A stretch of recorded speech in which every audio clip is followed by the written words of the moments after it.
A Tale of Two Cities by Charles Dickens. Book the First, Recall to Life. Chapter 3.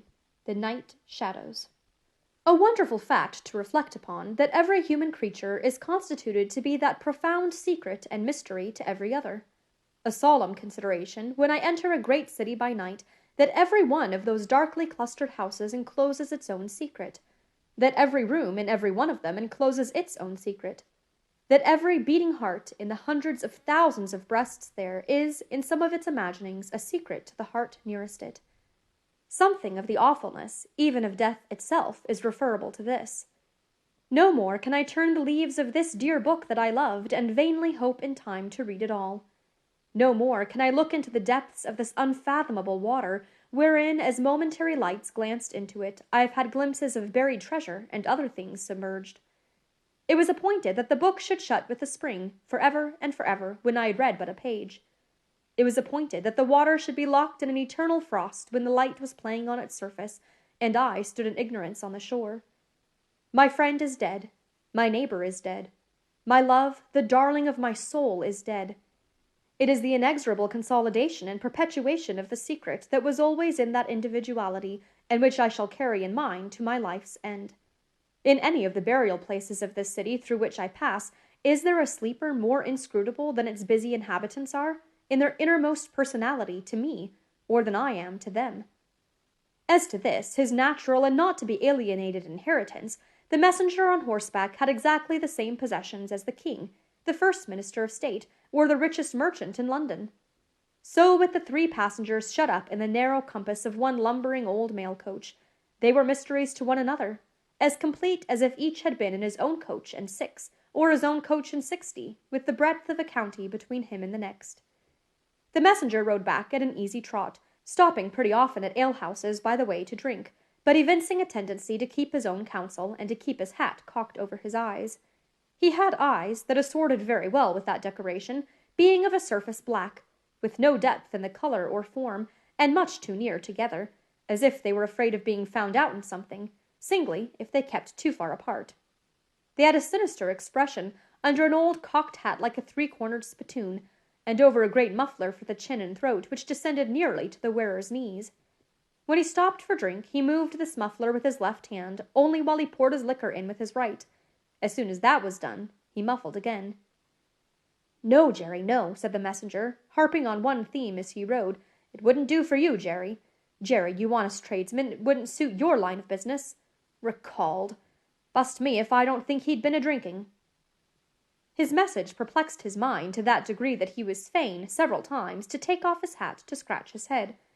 Except on the crown, which was raggedly bald, he had stiff black hair, standing jaggedly all over it, and growing downhill almost to his broad, blunt nose. It was so like Smith's work, so much more like the top of a strongly spiked wall than a head of hair, that the best of players at leapfrog might have declined him as the most dangerous man in the world to go over. While he trotted back with the message he was to deliver to the night watchman in his box at the door of Tellson's Bank, by Temple Bar, who was to deliver it to greater authorities within, the shadows of the night took such shapes to him as arose out of the message, and took such shapes to the mayor as arose out of her private topics of uneasiness.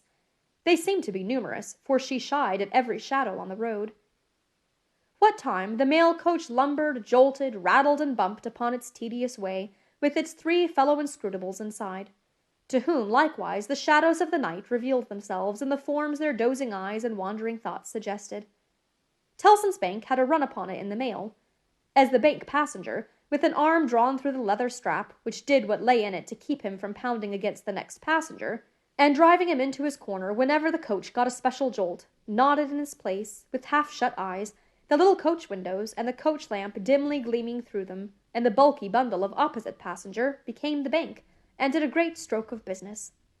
The rattle of the harness was the chink of money, and more drafts were honored in 5 minutes than even Tellson's, with all its foreign and home connection, ever paid in thrice the time. Then the strong rooms underground at Tellson's, with such of their valuable stores and secrets as were known to the passenger, and it was not a little that he knew about them, opened before him, and he went in among them with the great keys and the feebly burning candle, and found them safe, and strong, and sound, and still, just as he had last seen them. But, though the bank was almost always with him, and though the coach, in a confused way, like the presence of pain under an opiate, was always with him, there was another current of impression that never ceased to run all through the night. He was on his way to dig someone out of a grave. Now, which of the multitude of faces that showed themselves before him was the true face of the buried person, the shadows of the night did not indicate. But they were all the faces of a man of 45 by years, and they differed principally in the passions they expressed, and in the ghastliness of their worn and wasted state.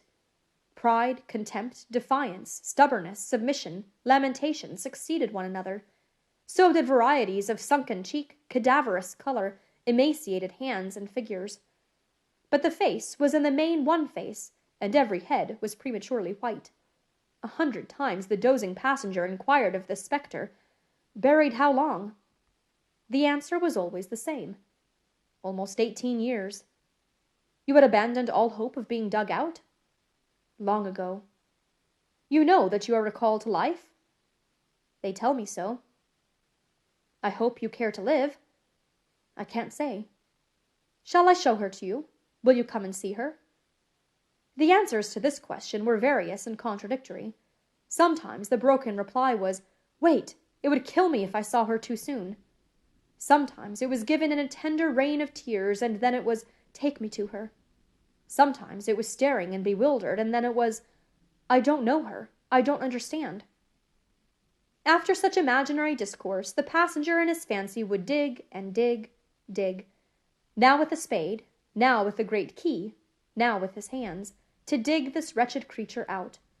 Got out at last, with earth hanging about his face and hair, he would suddenly fan away to dust.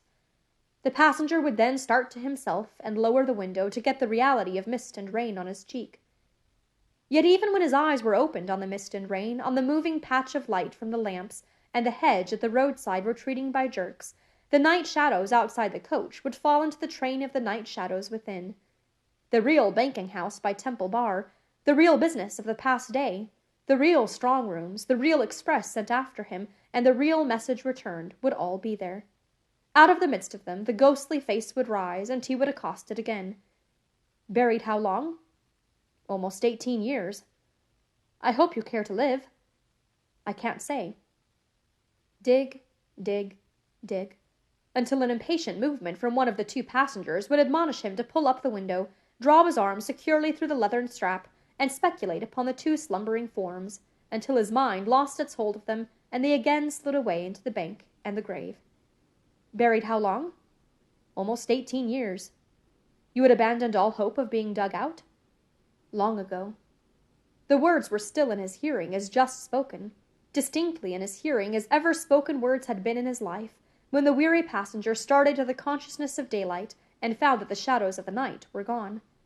He lowered the window and looked out at the rising sun.